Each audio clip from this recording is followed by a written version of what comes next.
کیا بدعتی لوگ حوض کوثر کا پانی پئیں گے یا نہیں؟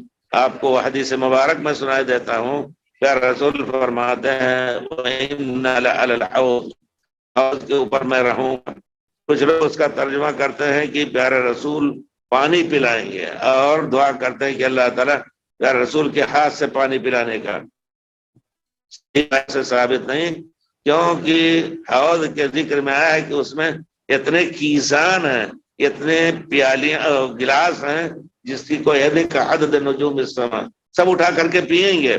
لیکن پیارے رسول کہتے ہیں کچھ لوگ آئیں گے ہمارے حوض کے پاس، فرشتے ان کو مار لگانے لگیں گے، میں کہوں گا آنے دو، ہماری امت کے لوگ ہیں۔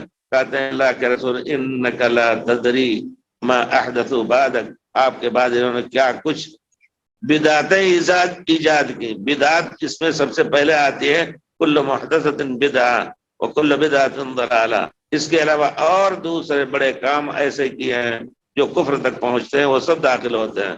اس وجہ سے آپ کا یہ پوچھنا کیا بدعتی لوگ حوض کوثر سے پانی ملے گا؟ نہیں ملے گا۔ اللہ تعالی ہم سب کو توفیق دے کہ پیارے رسول کے حوض سے محرومی نہ ہو، سنت رسول پر عمل کر کے ہم انشاءاللہ پانی پینے کے حقدار ہوں گے۔